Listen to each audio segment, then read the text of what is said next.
Bumagsak ang muka ko sa malamak na marmol. 25 taon ng sakripisyo. Binayaran ng isang malutong na tulak. Umalingaw-ngaw ang halahak ng babaeng umangkin sa pamilya ko. Habang nakatingin sa akin ang matang kailanman ay hindi ko inakalang magtataksil. Kanina lang. Punong-puno ang liwanag. Ang aming mansyon sa isang eksklusibong subdivision sa Maynila. Ang managlalakihang aranyang kristal ay nagbibigay ng ginintuang kulay sa mga bisita namin na pawang nga sikat na politiko at bilyonaryong negosyante. Amoy na amoy sa buong bulwagan ang halimuyak ng mga mamahaling bulaklak at ang masarap na samyong nga inihaw na pagkain at imported na alak. Ipinagdiriwang namin ang pag-uwing aking anak na si Rafael mula sa Amerika. Dalangang aking anak ang 2 masteral degree. Isang patunayang lahat ng dugo at pawis na itinanim ko para sa kanyang kinabukasan. Lumapit sa akin ang isang matapobreng tita ang asawa kong si Mateo. Humigop nga alak. At pabulong na nagsalita. Sabi niya sa akin. Napakabuti ko raw na tao. Dahil pinalaki ko ng maayos, ang isang batang pulot na parang tunay na galing sa aking sariling sinapupunan. Ngumiti lamang ako ng tipid. Ngunit sa lublob ko ay tila binuksan ang isang lumang sugat ng nakaraan. Bumalik sa aking isipan ang alaala ng isang maulan at nakakapasong malamig na gabi. 25 taon na ang nakararaan. Dumating noon, si Mateo sa inuupahan naming maliit na bahay. Basang-basa. Punong putik ang sapatos. At may bit-bit na isang maliit na sanggol na binalot lamang sa manipis at kupas na kumot. Nakiusap siya sa akin. Lumuhod pa sa aking harapan. Natanggapin ko raw ang bata dahil inabandona itong isang malayong kamag-anak sa probinsya. Sabi niya sa akin na iwan ko na ang aking pangarap at ang aking trabaho upang tumutok sa pagpapalaki sa walang kamalay-malay na sanggol. Dahil mahal ko ang asawa ko at awa ang nanaig sa puso ko. Naniwala ako sa kanyang masalita. Walang pag-alinlangang ibinenta ko ang kaisa-isang lupang minanako sa aking ama sa probinsya. Ibinigay ko kay Mateo ang lahat ng pera upang magkaroon kami ngang puhunan para sa kanyang pinapangarap na negosyo. Habang ako ay nagpakababaeng bahay at naging isang ina, bumalik ako sa kasalukuyan nang marinig ko ang matinis na pakalembangang kutsara sa isang basong kristal. Tumayo si Mateo sa gitna ngang marangyang bulwagan. Hawak ang isang baso ngang mamahaling alak. At humingi ngang katahimikan mula sa lahat ngang mga panauhin. Nakangiti siya ng malapat. Kaya inasahan ko ang isang mensahe ngang pasasalamat. Marahil para sa aking pagiging matibay, na haliging ang aming tahanan sa loob ng maraming taon. Ngunit sa halip ng ngiti nga pagkilala, isang malamig at walang pusong tingin ang ibinigay niya sa akin. Nagsalita siya ng malakas sa harap ngang daan-daang bisita. At sinabing tapos na ang lahat sa aming dalawa. At inihahay na niya ang magapapel para sa aming anyulmong. Parang huminto ang pag-ikot ng mundo ko at napuno ngang nakakabinging ugong ang aking matainga. Hindi pa ako nakakabawi sa matinding pagkabigla nang biglang bumukas ng malakas ang malaking pinto ng aming bulwagan. Pumasok ang isang babaeng balot sa pinakamamahaling alahas. Nakasuot ng masikip na pulang damit. At amoy na amoy ang matapang at banyagang pabango na mabilis na pumuno sa buong silid. Siya si Stella. Ang kilalang may-ari ng isang sikat na aesthetic clinic sa Bonifacio Global City. Sa harap ngang aking mga kaibigan at kamag-anak, buong pagmamalaking ipinakilala ni Mateo si Stella bilang kanyang kaisang dibdib at tunay na mahal, at ang sumunod na lumabas sa bibig na aking asawa, ay parang isang kalawangin na patalim na ibinaon ng paulit-ulit sa aking dibdib. Sinabi ni Mateo na si Stella ang tunay at biolohikal na inaan ga anak kong si Rafael. Hindi ako makahinga sa tindingang sakit at paninikip na gumuguhit sa aking lalamunan. Lumapit si Stella sa akin. Nakangisi mula tainga hanggang tainga. At may mapang-asar na tono ng magsalita. Sabi niya, "Thanks da for being the unpaid yaya of her family." Ngunit oras na raw para ang tunay na pamilya ang umangkin sa mansyon. Nanginginig ang buong katawan ko. Tumutulo ang mga luha. Habang tinititigan ko si Mateo. Nagmamakaawa ang aking mamata. Tahimik na nagsusumamo na sabihin niyang isang masamang panaginip o biro lang ang lahat ng ito. Ngunit tinapunan lamang ako ni Mateo ng nandidiring tingin. At sinigawan akong impakehin ko na ang mga luma kong gamit dahil ang bahay na ito ay pag-ari na niya. Hindi ko napigilan ang sarili ko at kumapit ako ng mahigpit sa manggas ng kanyang mamahaling Amerikana. Humagulgol ako. Humihingi ng paliwanag. Nagtatanong kung bakit niya nagawang tapakan ang 25 taon ng aking katapatan. Ngunit imbes na habag o kahit katiting na awa, isang malakas at marahas na tulak ang isinukli niya sa aking pagmamakaawa. Nawalan akong balanse at napasalampak ng napakalakas sa sahig. Bumagsak ang mukha ko sa malamig na marmol. Adining na dinig ko ang malakas na singhap ng aming mga bisita na tila nanonood ng isang nakakali na palabas. Nabasag ang aking dignidad at nadurog ang buong pagkatao ko sa harap ng gataong kinikilala ang aming pamilya sa mataas na lipunan. Inasahan ni na Mateo at Stella na pagkatapos ngang lahat ng panlalait na iyon ay tatakbo palapit sa kanila si Rafael upang yakapin ang kanyang umano ay tunay na ina. Ngunit nanatiling nakatayo ang aking anak sa gilid ng hagdan. Ang kanyang muka ay kasing laming ng yelo at walang mababakas na kahit anong emosyon o awa sa managpapakilalang magulang niya. Dahan-dahan siyang naglakad pababa. Mabibigat ang bawat hakbang. Ngunit hindi patungo sa kanila, kundi patungo sa aking direksyon. Lumuhod ang aking anak. Hinawakan ang aking nanginginig na balikat. At napakaingat akong itinayo mula sa pagkakadapa. Tiningnan niya ng diretso at walang kurap sa mga mata si Mateo. Nakita ko ang isang nakakatakot at madilim na kalmado sa mukhangang aking anak. Isang pagpipigil na anumang oras ay sasabog. Kinuha ni Rafael ang kanyang telepono mula sa bulsa ang kanyang pantalon at mabilis na kinonekta ito sa malaking sound system ng aming bahay. Isang pamilyar at nakakarimarim na boses ang biglang umalingaw-ngaw sa bawat sulok ng malaking bulwagan. Boses iyon ni na Mateo at Stella mula sa isang sikretong voice recording na nakuha. 3 taon na ang nakalilipas. Narinig ng lahat ng mga bisita ang malakas na halahak ni Stella sa recording. Malinaw na malinaw niyang sinasabi na kailangan lang nilang tiisin ang matandang asawa para may magbayad at magpondo ngang matrikula ni Rafael sa Amerika. Sumagot ang mapagmataas na boses ni Mateo sa recording. Na nagsasabing kapag nakatapos na si Rafael at kumikita na ng sariling milyon, itatapon na nila ako sa kalsada na parang isang lumang basahan. Namutla si Stella na parang nakakita ng multo. At tila naubusan ng dugo ang buong mukha ni Mateo. Nakatayo lang sila doon habang pinapakinggan nga pinakakilalang tao sa lipunan ang kanilang karumal-dumal at makasariling plano. Nagsimulang magbulungan ang mga senador at mga kasosyo sa negosyo. Ang iba ay hayagang umiiling at nandidiri sa magkasintahan. Sa tindi na jalid, hiya, at pagkapahiya. Umabante si Mateo. Dinuro ng pilit si Rafael. At sumiga, binalaan niya ang aking anak na tatanggalan niya ito ngang mana. Ipapa-freeze ang lahat ng bank accounts. At pareho kaming kakalat ka rin palabas ng subdivision na ngayong gabi. Ngunit bago pa man makasagot ang aking anak o makalapit ang mga gwardiya, isang matapang at malalim na boses ang umeksena mula sa likuran. Bumukas muli ang mga malalaking pinto at iniluwan nito si Attorney Ignacio. Isang iginagalang at veteranong abogado. Siya ay matalik na kaibigan na aking yumaong ama. At ang nag-iisang taong pinakakatiwalaan ko pagdating sa mapapeles. Naglakad siya patungo sa gitna. Bitbit ang isang makapal na brown envelope. At ang kanyang mata ay nag-apoy. Sa matinding galit para sa akin, walang pag-alinlangan siyang humarap kay Mateo at ipinaalala ang nag-iisang kontrata na nilagdaan nila 25 taon na ang nakaraan bago kami ikasal. Sinabi ni Atty. Ignacio ng malakas na ang buong kumpanya.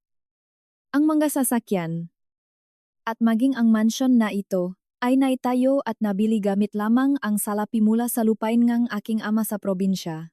Ibinunyag ng abogado na mayroon silang mahigpit na pinirmahang kasunduan. Nakasaad doon na kapag napatunayang naktaksil si Mateo, ang lahat ng ari-arian, titulo, at pera sa kumpanya ay automatikong babawiin at babalik ngang buo sa aking pangalan. Nanlaki ang mata ni Mateo. Pilit na umiling. At sinabing walang bisa ang dokumentong iyon. Ngunit hindi pa daw natapos ang mabigat na hatol NG karma mula sa aking abogado, mula sa envelope.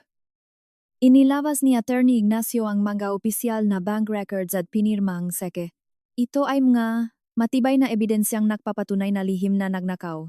Si Mateo ngang 100 milyong piso mula sa sarili nitong kumpanya. Ginamit niya ang perang ito upang ibilingang marangyang tsondo at mga sasakyan si Stella sa Bonifacio Global City. Nanginginig ang panga ni Mateo at pinakpawisan ng malamig habang unti-unting lumilinaw. Sa kanya na siya ang mawawalan ng lahat ng pinahirapan niya. Ngunit dahil sa labis na kayabangan. Quote. At hindi matanggap na pakatalo. Umatras siya at tinignan ako ng masama, habang hinihila siya ni Stella palabas upang makaiwas sa tuluyang kahihiyan. Sumigaw siya ng buong lakas na durudurogin. Niya ako sa pamilya korte. Sumumpa siya. Nang may galit na bumabakat sa kanyang maugat. Nagagamitin niya ang lahat ng kanyang koneksyon upang siguraduhin gagapang ako sa hirap at babawiin niya ang kanyang anak. Ang kanyang matalim na banta ay patuloy na umaalingaw-ngaw sa aking isipan habang pinapanot ko silang nagmamadaling lumabas. Ngang aming mansyon na parang maasong bahag ang buntot. Hindi ako makatulog ng gabing iyon. Nakatingin lamang ako sa kisame nga. Aking kwarto habang ang malamig na hangin mula sa aircon ay tila nanunuot hanggang sa aking mabuto. Ang bawat patang ulan sa bintana ay nagpapaalala sa akin ng 25 taon na mga kasinungalingan, mga sakripisyo, at mga luhang palihim kong pinunasan upang mapanatiling buo ang aming pamilya. Ngunit ngayon, wala na akong luha pang ibubuhos para kay Mateo. Ang dating asawang, tiningala ko bilang, haligi nga aming tahanan ay naging isang estranghero na handang durugin ang aking pagkatao para lamang sa kanyang ambisyon at kalaguyo. Nang sumapi ang gumaga. Tahimik na nahay ng kape si Rafael sa aking harapan. Hinawakan ng aking anak ang nanginginig kong makamay at mahinang sinabi na hindi niya ako iwan. Kahit na ano pa ang mangyari sa lubong korte. Ang pamilya Cortesa Makati ay isang malawak at malamig na bulwagan na amoy lumang kahoy at matapang na floor wax. Ang mamatatas na kisame nito ay tila nagpapalit sa sinumang papasok. Lalo na sa mataong nahahanap ng hustisya. Pagkapasok pa lamang namin ni Attorney Ignacio. Bumunggat na, agad sa kinaang mayabang na, nikitin ni Mateo. Nakasuot siya nga mahaling itim na suit. Habang si Stella naman ay nakaupo sa likuran niya. Nakadekwatro at tila isang reyna na naghihintay, ne kanyang koronasyon. Kasama ni Mateo ang isang sikat at napakamahal na abogado mula sa isang malaking law firm sa Bonifacio Global City. Nang magsimula ang pagdinig. Tumayo ang abogado ni Mateo na may bitbit na makapal na folder at sinimulan ang kanyang walang awang paatake sa aking pakatao. Sa wikang Ingles at Tagalog na may halong pandidiri. Ipinagdiinan niya sa huwes na wala akong karapatan sa kahit isang sentimong ang kumpanya. Tinawag niya akong isang simpleng may bahay mula sa probinsya na walang ginawa kundi maglinis ng bahay at magpalaki ng bata. Ayon sa kanya, lahat ng yaman, lahat ng tagumpay, at lahat nega paglago negosyo ay dahil lamang sa utak at galing ni Mateo.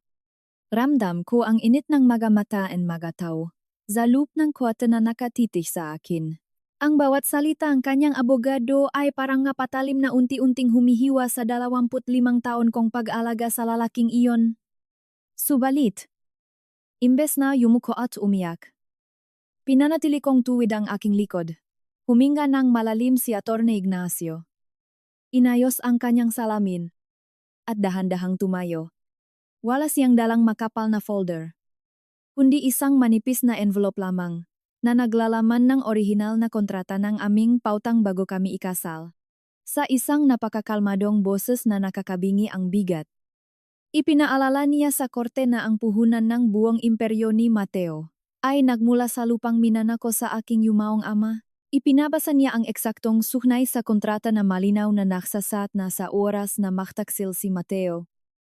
Ang buong kumpanya at lahat ng ari-arian nito ay automatikong babalik sa akin. Nawala ang mayabang na ngiting abogado ni Mateo at napalitan itong pakunot ng nu. Ngunit hindi pa nakontento si Attorney Ignacio sa pagpapabagsak ng unang argumento. Naglakad siya palapit sa silyang huwes at inilatag ang maopisyal na bank records na lihim niyang nakuha. Sa harap ng lahat, idinetalya niya kung paano unti-unting ninakaw ni Mateo ang pondo ng sarili nitong kumpanya sa loob ng 3 taon. Ang kabuwang halaga ay umabot sa 100 milyong piso. Ito ang parang ginamit ni Mateo upang suportahan ang marangyang pamumuhay ni Stella. Kabilang ang pagbili ng isang penthouse condo sa BGC at isang mamahaling sasakyan na nakapangalan mismo sa kanyang kalaguyo. Nang marinig ang salitang pagnanakaw at ang halagang 100 milyong piso. Nakahulo ang mataw sa loob na korte. Namutla si Mateo. Ang pagiging kalmado at mayabang niya kanina ay biglang naging matinding pangginginig. Alam niya na ang pagnanakaw sa sariling korporasyon, lalo na at may mga dayuhang investor ito, ay may katumbas na matagal na pagkakakulong. Sa matinding desperasyon na iligtas ang kanyang sarili mula sa rehas na bakal. Biglang tumayo si Mateo at sumigaw na hindi iyon pagnanakaw. Iginiit niya ng buong tapang na ang perang iyon ay lehitimong suporta para sa kanyang ikalawang biolohikal na anak kay Stella. Isang anak na nangnangalang Hugo. Natahimik ang buong bulwakan. Napatingin ako kay Stella at nakita ko ang biglaang pagbagsak ng kanyang gabalikat. Ang kanyang mamata ay nanlaki sa matinding gulat at takot. Pilit siyang humawak sa braso ni Mateo upang patigilin ito sa pagsasalita. Ngunit masyado nang nagpapanik ang aking dating asawa. Paulit-ulit na sinabi ni Mateo sa huwes na may obligasyon siyang buhayin ang kanyang anak kay Stella. At iyon daw ang dahilan kung bakit niya inilipat ang pondo ng palihim. Akala niya ay masasalba siyang ang palusot na ito. Akala niya ay magiging sapat na depensa ang pagiging ama upang pagtakpan ang kanyang kasakiman. Isang malamig na tawa ang kumawala kay Attorney Ignacio. Tumingin siya sa huwes at humiling na tawagin ang kanyang huling sorpresa para sa araw na iyon. Bumukas ang mabibigat na pintuan ng korte at pumasok ang dalawang lalaking lubhang malayo sa anyo ng taong naroroon. Ang unang lalaki ay nasa 50 anyos. Kuskusin. Amoy alak. At may mga nangingini na kamay na halatang matagal ng lulong sa bisyo. Sa kanyang tabi ay isang 19 na taong gulang na binatilyo. Puno na tattoo sa liyak. At nakayuko habang naklalakad. Nang makita sila ni Stella, halos mawalan siyang malay at napatakip sa kanyang bibig. Pinaupo ng bailiff ang matandang lalaki sa witness stand. Sa ilalim ni Ke panunumpa. Ipinagtapat ng lalaki na siya ang dating kinakasama ni Stella bago pa man ito makilala ni Mateo. At ang binatilyong kasama niya ay walang iba kundi si Hugo, ang kanilang sariling anak. Kahit kailan ay hindi naging anak ni Mateo si Hugo. Sa halip, lumuha ang lalaki habang isinasalaysay kung paano sila binabayaran ni Stella hanggang barya-baryang halaga buwan-buwan. Binabayaran sila ni Stella upang manahimik sa isang madilim na eskinita sa Tondo. Upang palabasin na ang bata ay may sakit at nangangailangan ng patuloy na gamutan. Sa loob ng maraming taon, ginamit ni Stella ang pekang kwento tungkol kay Hugo upang humingi ng milyon-milyong piso kay Mateo. Ang 100 milyong piso na ninakaw ni Mateo ay hindi kailanman napunta sa suportang bata.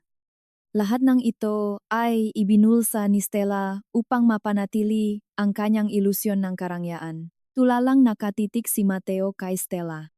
Ang katotohanan ay unti-unting bumasag sa kanyang isipan na parang salamin na hinampas ng martilyo. Ang lalaking nanloko sa akin. Ang lalaking nagakalang kontrolado niya ang buong mundo. Ay ginawa lamang palang isang malaking gatasan ng kanyang sariling kalaguyo. Isinugal niya ang kanyang buong kumpanya, ang kanyang kalayaan, at ang aming pamilya, para sa isang batang anak palangang, isang lasenggo. Hindi kinaya ng makasariling isip ni Mateo ang matinding kahihiyan at pagkawasak ng kanyang ego. Sa isang iglap, umungal siya na parang isang nasugatang hayop at mabilis na dinaluhong si Stella. Sinakal niya ang babaeng minsan niyang pinili kapalit ko, habang nagmumura at umiyak sa gitna ng korte. Nakagulo ang mapulis. Ang tunog ng pakpalo ng hafol ng huwes ay nalunot sa emhasihaw ni Stella na humihing-hinang sa klolo. 3 pulis ang kinailangan upang hatakin si Mateo palayo. At doon na mismo, ay pinosasan siya at inaresto dahil sa pananakit at patong-patong na kasong pandaraya. Sa araw na iyon, natapos ang pagtinig. Ibinigay sa akin ne korte ang buong pagmamayari ne kumpanya at nege aming mansyon. Nanalo ako, makalipas ang 1 linggo. Tahimik akong naglakad papasok sa pinakamataas na palapag ng gusali nga aming kumpanya sa Bonifacio Global City. Ako na ang bagong punong ehekutibo. Nang umupo ako sa malaking silyang balat na dating inuupuan ni Mateo, naramdaman ko ang bigat ng lahat ng nangyari. Wala na ang amoy ngang kanyang mamahaling pabango sa silid. Sa kalagitnaan no aking pag-ayos ng mga papeles, narinig ko ang mahinang katok sa pintuan. Pumasok ang pinakamatandang accountant kumpanya, si Mang Tomas, na halos 3 dekada nang naglilingkod. Nanginginig ang kanyang kamay habang inilalapag sa ibabaw aking salamin na mesa ang isang luma, maalikabok, at itim na ledger. Pabulong niyang, sinabi na ilang gabi na siyang hindi makatulog at nagpasya siyang ilabas ang lihim na matagal na niyang itinatago mula panang magsimula ang relasyon nina Mateo at Stella.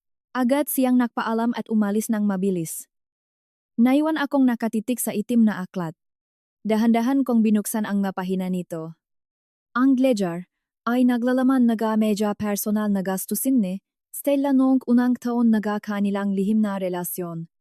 Ngunit sa huling pahina, may isang nakatuping dokumento na nanilaw. Nasa paglipas ng panahon, kinuha ko ang papel at nanginig ang aking buong katawan nang mabasa ko kung ano ito. Isa itong opisyal na sertipiko ng kamatayan mula sa isang pampublikong ospital. May petsang 25 taon na ang nakararaan. Ang nakapangalan na ina ay si Stella. Ayon sa dokumento, ang tunay na anak na isinilang ni Stella noong taglami na iyon ay binawian ng buhay makalipas lamang ang 3 araw. Dahil sa isang malubhang depekto sa puso, binasa ko itong muli. Ang aking utak ay pilit na inuunawa ang nakakikilabot na kahulugan nito. Kung namatay ang tunay na sanggol ni Stella, 25 taon na ang nakararaan. Kung ang katibayan ng DNA na ginamit niya upang lokohin si Mateo ay binili lamang niya gamit ang maninakaw na pondongang kumpanya. Ibig sabihin, ang batang dinala ni Mateo sa aming bahay noong gabing maulan na ayon. Ang batang pinalaki ko, inalakan kang, at minahal ko, ng buong puso bilang aking sariling dugo at laman. Hindi si Rafael ang tunay na anak ni Mateo o ni Stella. Sinira ni Mateo ang kanyang sariling buhay. Itinakwil ang kanyang asawa. At nakulong para sa isang sanggol na wala namang kinalaman sa kanila. Bumukas ang pintuan ng opisina at pumasok si Rafael. May dalang tanghalian para sa aming dalawa. Nang makita niya ang aking namumutlang mukha at ang maluhang walang tigil sa pag-agos, mabilis siyang lumapit at tinihnan ang dokumentong hawak ko. Sabay naming binasa ang huling pahina ng itim na ledger. Ang katahimikan sa loob ng kwarto ay naging napakabigat. Tanging ang mabilis. Natibo ang aking puso ang aking naririnig. Bumagsak ang balikat ni Rafael at napahawak siya sa gilid ng mesa. Kung hindi siya anak ni Mateo. At kung namatay ang totoong anak ni Stella. Isang nakakabaliw na katanungan ang bumalot sa aming isipan. Sino si Rafael at saan kumuha si Stella ng isang malusok na bagong silang na sanggol upang ipalit sa namatay niyang anak nung eksaktong gabing iyon ng taglamig? Tiningnan ko ang mamatangang aking anak. Mga matang naghahanap ng kasagutan sa isang mundong biglang gumuho. Wala akong may sagot sa kanya. Niyakap ko na lamang siya ng mahigpit habang pareho kaming nalulunod sa lalim ng panlilinlang na ito. Hindi na namin maaring palampasin ang araw na ito nang walang ginagawa. Kinabukasan, napagdesisyonan naming harapin ang nag-iisang taong nag-akala na hawak niya ang mundo sa kanyang palad. Bumiyahe kami patungo sa pambansang bilangguan ng Muntinlupa. Napakainit ng hangin at amoy pawis at kalawang. Ang mga makakapal na rehas sa loob ng visitors area ng New Bilibid Prison. Nang ilabas nila si Mateo mula sa selda. Halos hindi ko na siya makilala. Ang dating mayabang na bilyonaryo at kilalang CEO aming kumpanya ay nakaupo na ngayon sa isang lumang wheelchair. Paralisado ang kalahati nga katawan dahil sa stroke na inabot niya noong gabi nga niyang pag-aresto. Nanginginig ang kanyang mga labi habang nakatingin sa aming dalawa ni Rafael. Inilapa ni Rafael sa ibabaw ngang maruming mesa ang pekeng resulta ngang DNA na ginamit nun ni Stella. Sa tabi nito ay inilapag niya ang opisyal na sertipiko ngam kamatayan ng totoong anak ni Stella. Mabakal na binasa ni Mateo ang mga dokumento.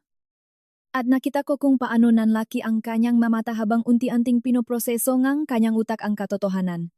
Sinabi ni Rafael sa kanya sa isang napakalamig at mahinahong boses na itinapon niya ang kanyang asawa, ang kanyang kayamanan, at ang kanyang kalayaan para sa isang sanggol na hindi naman pala sa kanya. Isang nakakabinging hagulgol ang pinakawalan ni Mateo. Sumigaw siya ng sumiga. Pilit na ginagalaw ang kanyang paralisadong kamay upang punitin ang mga papel. Ang lalaking itinuring ang kanyang sarili bilang isang master manipulator na may kakayahang paglaruan ang buhay ng ibang tao, ay napagtantong siya pala ang pinakamalaking uto-uto sa lahat. Umiyak siya at nagmakaawa sa akin. Tinatawag ang aking pangalan. Sinasabing ako lang daw ang tunay niyang pamilya. Ngunit tinalikuran ko na siya. Walang ni isang pata nga, awa sa aking puso para sa lalaking sumira sa aking pagkatao.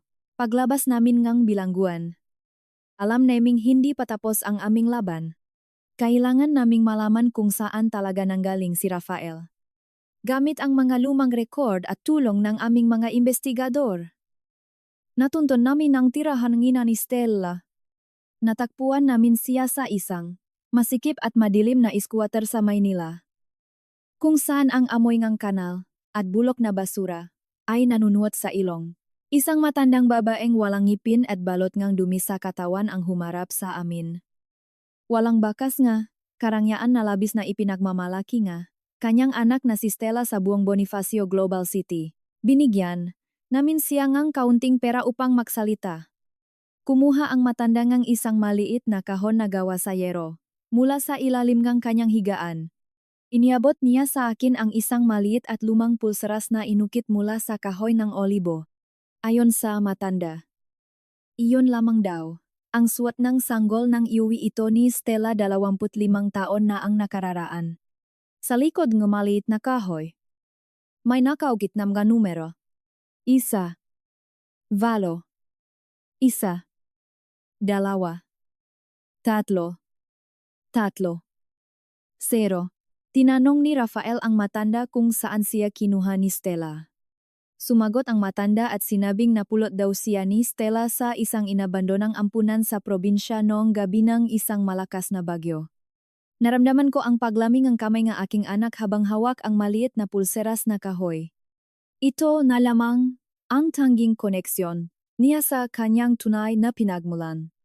Ngunit hindi kami sumuko sa pag-asang mahahanap namin ang katotohanan. Nagdesisyon si Rafael na gamitin ang impluensya ng aming kumpanya at lumapit sa isang sikat na programa sa telebisyon. Umupo siya sa harap ng mga kamera.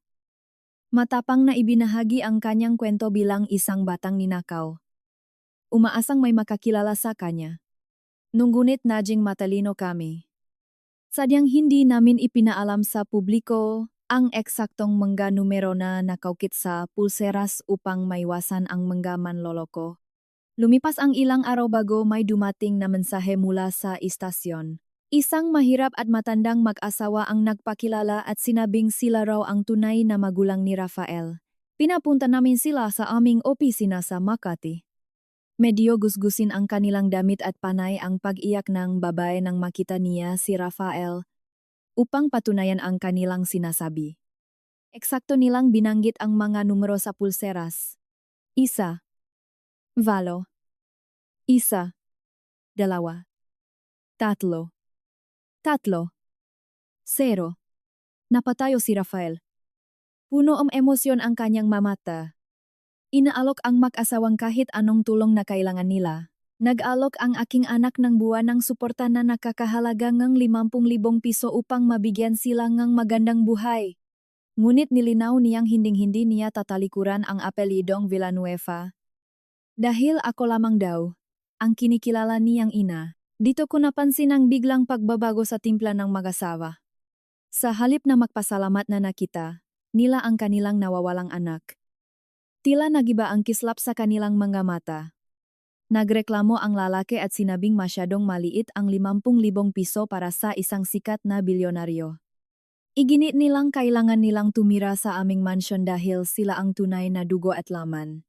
Bilang isang taong sanay sa pagbabasa nga, ugali nga tao mula sa mahabang taon ko sa pamamahala nga empleyado. May nagalap, na pagdududa sa aking dibdib. Agad kong ipinahold ang lahat ng tulong at sa pilitang isinailalim silang tatlo sa isang mabilisang pagsusuri ng DNA. Dumating ang resulta makalipas ang 2 araw. Nang buksan ko ang sobre, 100% negatibo ang nakasulat. Walang kahit anong koneksyon ang mag-asawang ito sa aking anak. Nang komprontahin namin sila at bantaan na ipapakulong dahil sa panloloko, bumigay ang dalawa. Umiyak nilang inamin na mga bayarang aktor lamang sila. Binayaran daw sila ni Stella bago ito makulong upang hanapin si Rafael at sirain ang kanyang isipan sa pamamagitan ng pagpapaniwala na siya ay anak nga mukhang pera at walang kwentang magulang. Gumuho ang mundo ni Rafael sa pangalawang pagkakataon. Ang kalupitan ni Stella ay tila walang hangganan. Kahit pa nasa likod siya ngang garehas. Kinabukasan, isang hindi inaasahang tawag ang natanggap ko mula sa isang pampublikong ospital. Nasa loob daw ng intensive care unit si Stella. Agaw buhay at halos hindi na makilala ang mukha. Kagabi pala ay pinasok siya sa kanyang seldangang mabayarang maton na inupahan ni Mateo mula sa lupkang bilibid upang magiganti. Binugbok siya ng walang awat hanggang sa mabasak ang kanyang bungo at madurok ang kanyang gatadyang. Agad kaming naktungo ni Rafael sa ospital. Ang amoy ng gamot at ang nakakabinging tunog ng mga makina sa loob ng kwarto ay nagpabigat sa aking pahinga. Nakaratay si Stella sa kama. Balat ng benda ang ulo. At hirap na hirap huminga sa pamamagitan nga, nakasaksak na tubo. Nang makita niya si Rafael, isang mahina at nakakakilabot na ngiti ang sumilay sa kanyang duguang mga labi. Tinanong siya ni Rafael. Nagmamakaawa sa huling pagkakataon na sabihin ang totoo kung saan siya nanggaling. Pinilit ni Stella na tanggalin ang oxygen mask sa kanyang bibig. Sa isang garalgal at nanghihinang boses. Inamin niyang nagsinungaling ang kanyang ina. Hindi niya napulot si Rafael sa isang ampunan sa probinsya. Noong gabing namatay ang kanyang totong anak sa pampublikong ospital. Naklakad siya palabas at napadpad sa isang pribado at mamahaling ospital sa kalapit na lungsod. Umakyat siya sa VIP ward, kung saan nakakagulo ang nga doktor at nurse dahil sa isang ina na inaagaw ang buhay matapos magkakomplikasyon sa panganganak. Sa gitnang kaguluhan, habang nakatuon ang lahat sa nag-aagaw, buhay na babay. Dahan-dahang kinuha ni Stella ang malusok na sanggol na nakabalot sa mamahaling kumot. Bumagal ang tunog. Energy heart monitor ni Stella. Isang malademonyong halahak ang pilit niyang inilabas mula sa kanyang lalamunan habang nakatitig sa mga mata nga aking anak. Sinumpa niya si Rafael. Sinabing hinding-hindi siya matatagpuan ganyang tunay at napakayamang pamilya. Sinabi niyang mamatay si Rafael na hindi alam ang pangalan ng inang namatay sa kahahanap sa kanya. At pagkatapos bitawan ang mga salitang iyon, naging isang mahaba at tuwid na linya ang tunog ng makina. Binalot ng nakakabinging katahimikan ang malamig na silid ng ospital kasabay ngang mahabang tunog ng makina. Tuluyan nang pumanaw si Stella. Nakatayo lamang si Rafael sa tabi ng kama. Pilit na pinoproseso ang huling sumpang babaeng sumira sa kanyang tunay na buhay. Nanginginig ang kanyang mga balikat ngunit walang luhang lumabas sa kanyang mga mata. Dahan-dahan kong inabot ang kanyang kamay at mahigpit itong hinawakan. Ipinaparamdam na nandito lang ako. Ang kanyang ina. Kahit ano pa ang mangyari, hindi kami sumuko sa kabilangang malupit na sumpang iniwang ng demonyo bago ito malagutan ng hininga.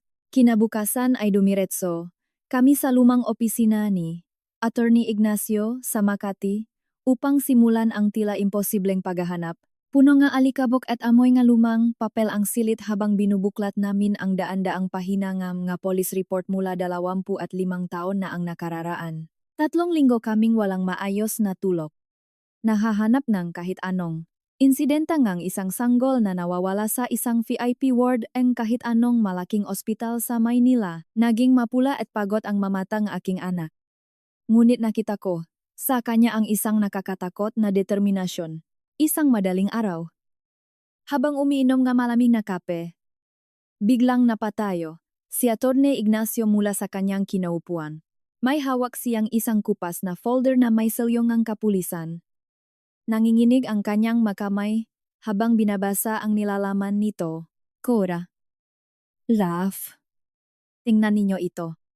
Wika ng matandang abogado habang inilalapag ang manipis na dokumento sa ibabaw ng mesa. Ito ay isang ulat tungkol sa isang malagim na trahedya na nangyari sa isa sa pinakamayaman at pinakalumang pamilya sa buong Pilipinas, ang pamilya De Leon ng Forbes Park. Nakasaad sa dokumento na ang manugang na babaeng pamilya ay isinugod sa ospital dahil sa matinding pagdurugo matapos mabalitaan na ang kanyang asawa ay nasawi sa isang aksidente sa sasakyan 1 linggo bago siya manganak sa kalagitnaan ng kaguluhan.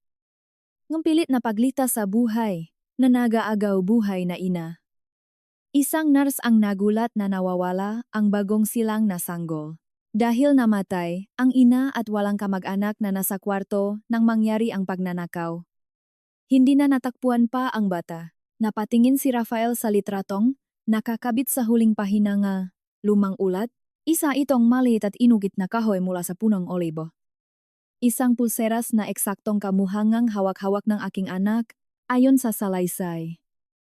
Ang pulseras na ito ay inukit mismo nga matay na ama, bago ang kanyang aksidente, ang numero na nakaukit dito.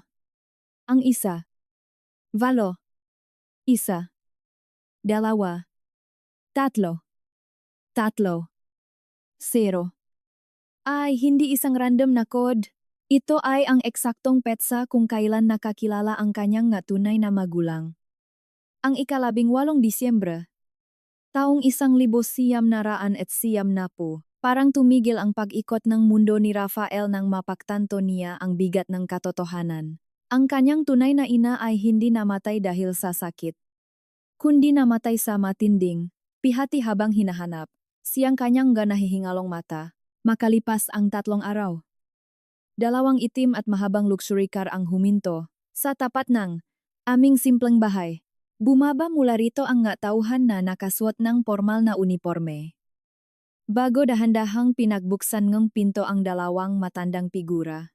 Sila ay si Don Federico at Doña Carmela de Leon, mga haliging lumangyaman at kapangyarihan sa bansa. Mataong ang apelyido ay nakaukit sa mga kalsada at malalaking gusali sa Maynila. Ngunit nang pumasok sila sa aming sala, hindi sila bilyonaryo o haciendero.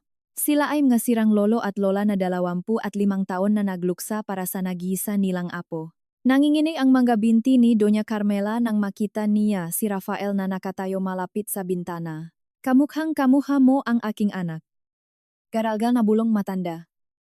Ang mga luha ay mabilis na umagos sa kanyang mga kulubot na pisngi. Inilabas ni Don Federico ang kabilang kalahatingang kahoy na inukit mula sa kanyang bulsa. Ang bahagi na naiwan sa gamit ng namatay niyang anak na lalaki. Inilabas din ni Rafael ang pulseras na ibinigay sa amin ng ina ni Stella mula sa iskwata. Nang pagdikitin nila ang 2 pirasong kahoy mula sa punong olibo. Perpektong naktukma ang mahiwa at ukit. Walang pagdududa. Walang tanong. Buong-buo ang ebidensya. Bumagsak ang mga tuhod ni Doña Carmela sa sahig. Humagulgol ng napakalakas na tila ibinubuhos ang lahat ng sakit ng nakaraan. Niyakap niya ang binti ni Rafael. Humihingi ng tawad sa 25 taon na hindi nila siya naprotektahan. Pagkatapos ay lumingon ang matandang babae sa akin. Gumagapang ng bahagya upang abutin ang aking mga kamay. Salamat. Salamat sa pagliligtas sa aming duho at laman. Umiyak niyang wika habang hinahalikan ang aking nga nanginginig na daliri. 1 buwan matapos ang madamdaming pakikita.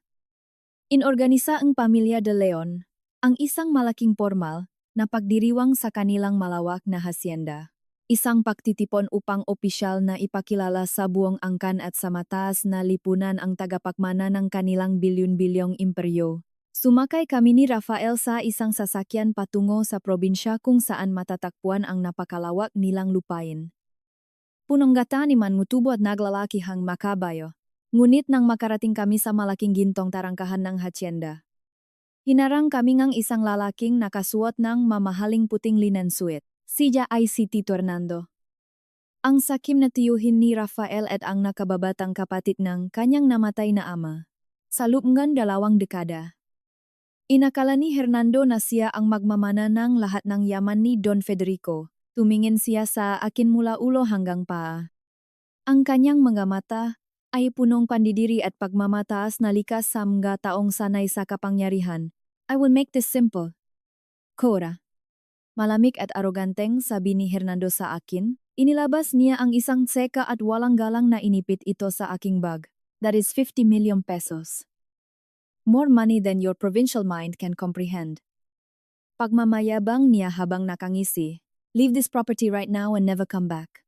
Tumingin siya kay Rafael. Ang boses ay naging tila nagutos. You are a De Leon now. Rafael, hindi na nababagay sa iyo ang isang provincial na nagpapanggap na ina mo. If you want to inherit this empire, you will drop the Villanueva surname and cut all ties with this pathetic woman. Naramdaman ko ang pagbilis ngang tibok ng aking puso. Hindi dahil sa takot, kundi dahil sa labis na kahihiyan at sakit. Nagsimula akong humagbang paatras. Handang tanggapin na, baka hanggang dito na lamang ang papel ko sa buhay ng aking anak. Ngunit bago pa ako makatalikod, naramdaman ko ang mahigpit at mainit na kamay ni Rafael sa aking braso. Hinarap niya ang kanyang tiyuhin. Ang kanyang muha ay kalmado ngunit ang kanyang nga mata ay nag-apoy sa matinding galit. Kinuha ni Rafael ang tseke mula sa aking bag.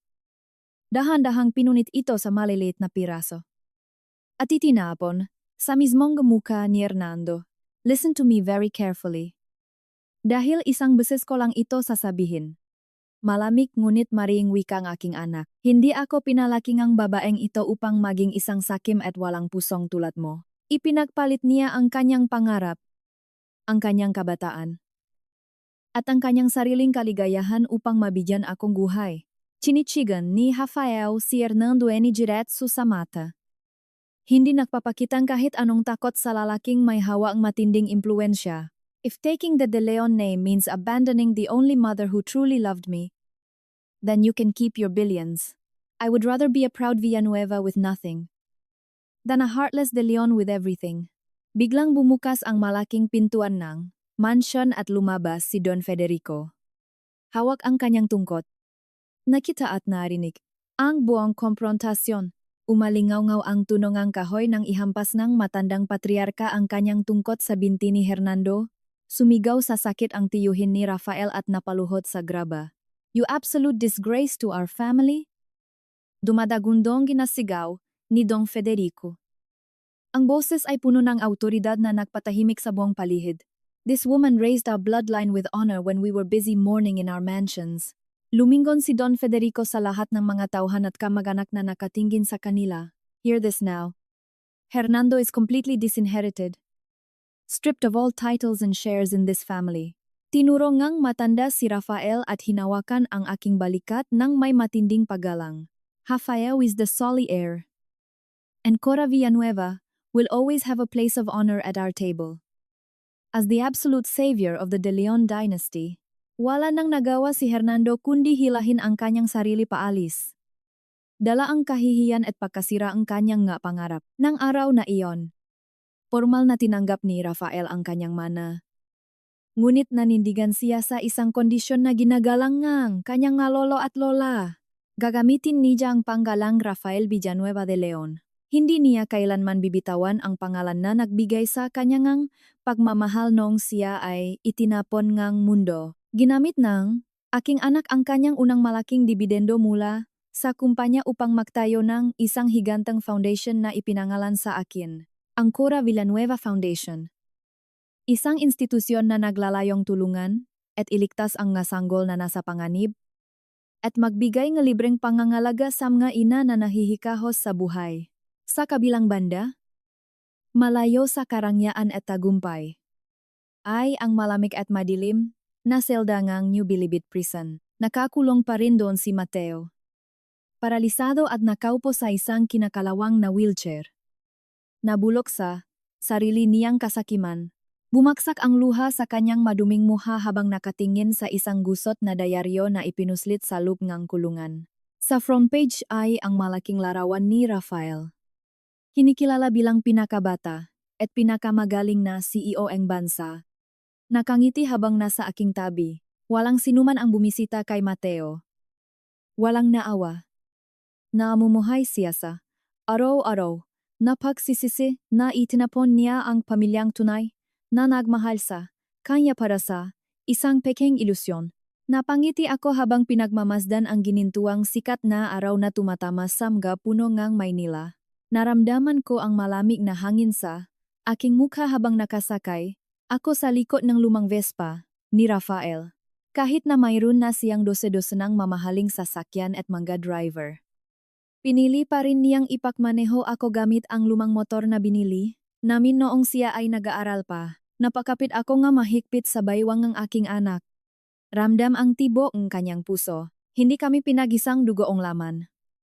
Ngunit pinag-isa kami ng isang pagmamahal na higit pa sa anumang kayamanan sa mundo.